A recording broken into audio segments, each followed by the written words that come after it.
there's the opportunity for dealerships to be a lot more profitable just by the sheer value of the cars they're selling. So it's not just product, it's price. Yeah, of course. And it's experience. Yeah. And it's brand.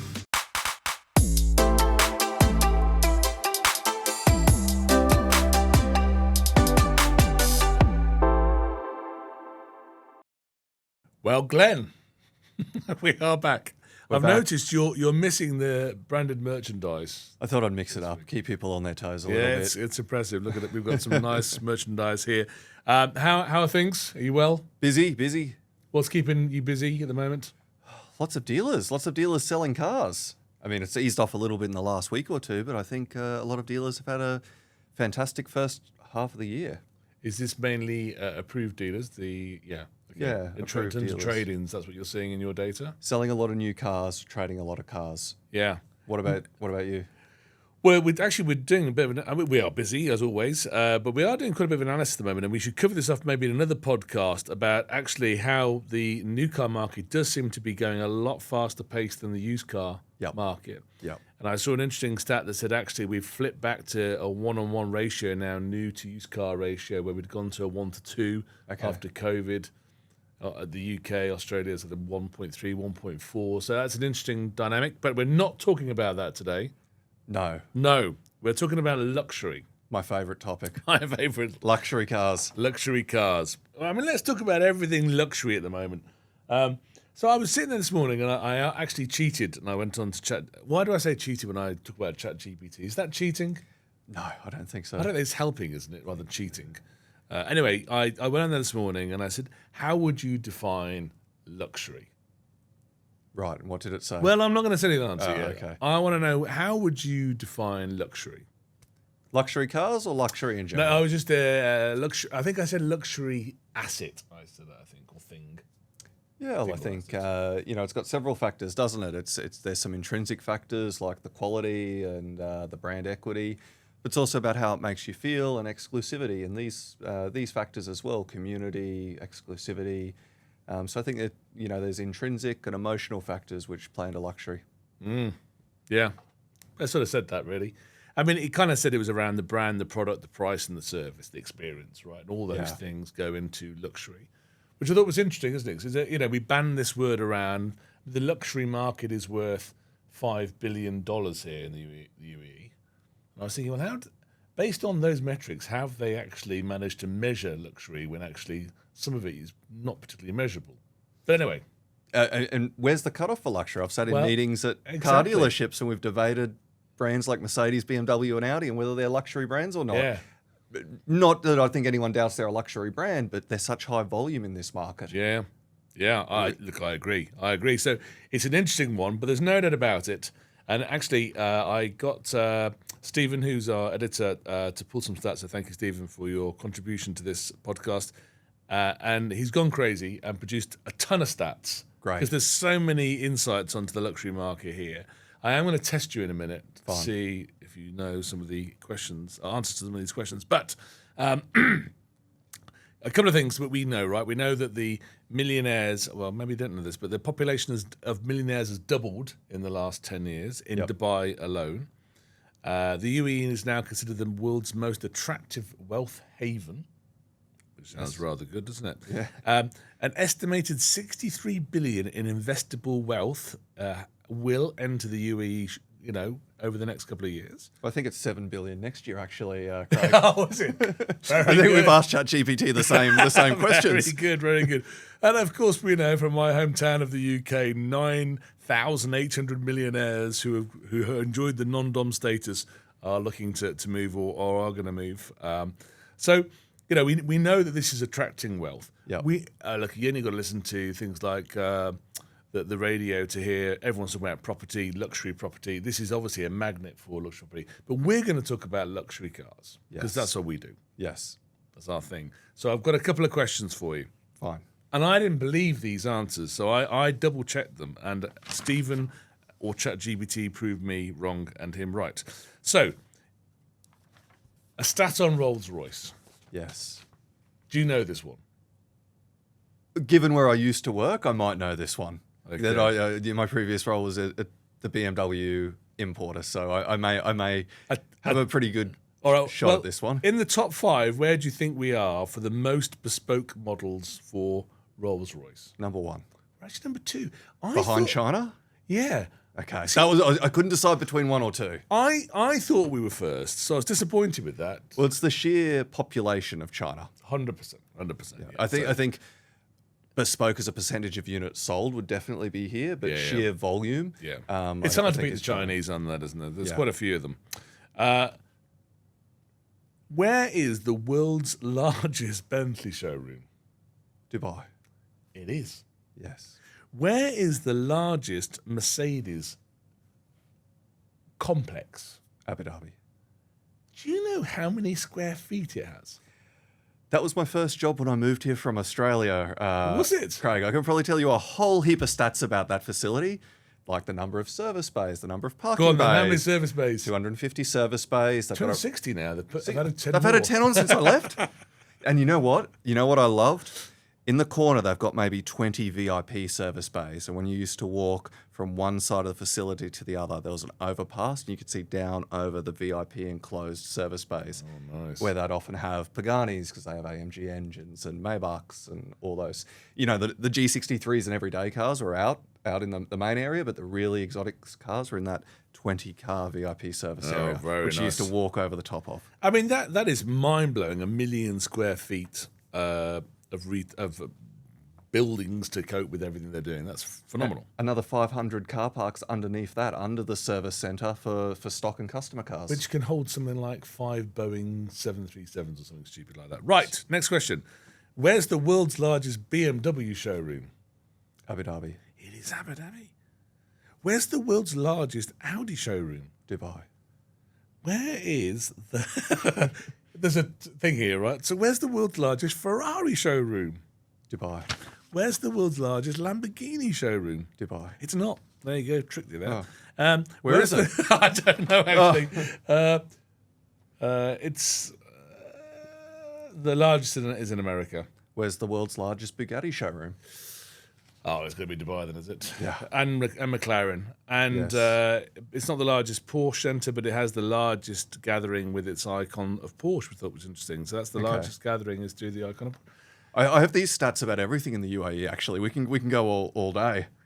I just think that is, for a country of this size, that is mind-blowing. And no wonder there is such this focus on luxury when you hear those kind of stats, right? Well, if it's not the biggest in the world, there's really no point in building it, Craig. Well, exactly. That's what my parents said about me. So, right. So, okay. So that's brilliant. So we know we've got massive showrooms over here. We know we over-index on luxury. There is the obvious point, right, in terms of the population here and the expats and how it's as this wealth haven. But what does it all mean? What does it all mean when you've got a market which over-indexes on luxury? Is that a good thing for a marketplace? Is that a bad thing for a marketplace? Does it not matter? What does it mean? I think for a dealership, it presents a lot of opportunities, Craig. First of all, the average price, given that most dealers work on a percentage margin, if your average selling price is higher, you're going to make more money. And as we'll discuss in another episode, you'll also make more money on the finance and the insurance and all of those things. So there's the opportunity for dealerships to be a lot more profitable just by the sheer value of the cars they're selling. But I think also luxury selling, it gives a lot of opportunities around collaborations, as you mentioned on before, customizations, bespoke. And it's some of these opportunities which really increase a dealer's profitability, where they can, double their gross profit per unit on a bespoke or a customized vehicle. And the other thing you see a lot in this market is around aftermarket accessories. It's a huge market for things like XPEL paint protection, which I would also class as a luxury product for two reasons. I was shocked when I heard the price of a high-end PPF nowadays. What is it? I've heard it can be 40,000 dirhams for a PPF film. I'm sure you can probably spend more than that. Is that just to apply the film, or is that actually to bring the paintwork back up to the original standard and then apply the film? No, just the film. Wow. So if you're buying a new car in this price bracket, I've been told you should allow 30 or 40 for your ceramic clear coat. I think you can get cheap ones for 20 though. Wow. Okay. So That's expensive. I don't think you're doing this on your Corolla, Craig. I couldn't fit in one, I don't think. Never mind, wrap it. Okay, well, that's interesting. Yeah, so I think you're absolutely right. I think that there is obviously higher margin. It also does attract more eyeballs. There are the accessories that you can sell onto it, as well as selling the finance. When I go around to dealers, if I go back to the definition of luxury, so it's not just product, it's price. Yeah, of course. And it's experience. Yeah. And it's brand. Yeah. Some dealers here do that whole thing very well. Their branding is good, their online presence is good, their product is good, their experience is good, and you feel like a luxury customer. There are other times you go to other dealerships where the product is good or appears to be good, Yep. but they don't seem to have addressed the rest of it. So you don't get that luxury feeling, that luxury experience. Even though the price of the car might be the same. Yeah, exactly. Even the price the same. And maybe the dealer relies too much on the product to be the luxury item rather than the experience. Yeah.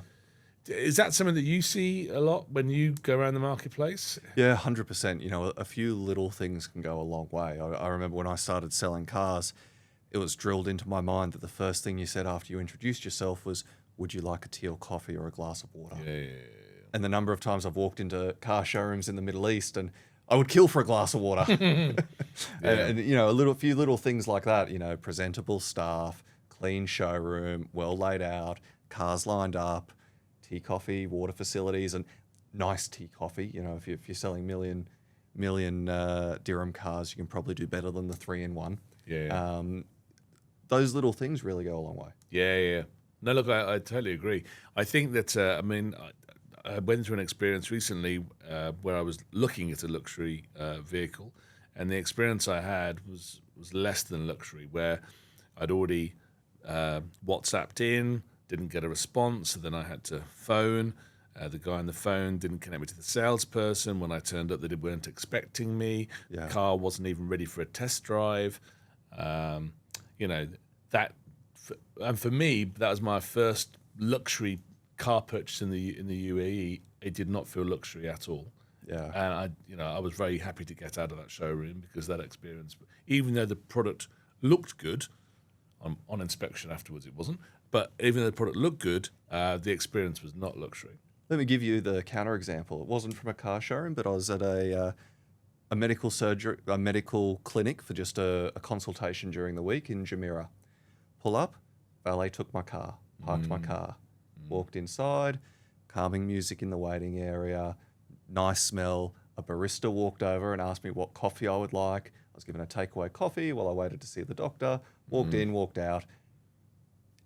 Everyone called me by my first name, knew why I was there, and the valet gave me my car back, and I went. You know, imagine if you'd gotten that experience when you went to look at that car. Yeah, 100%.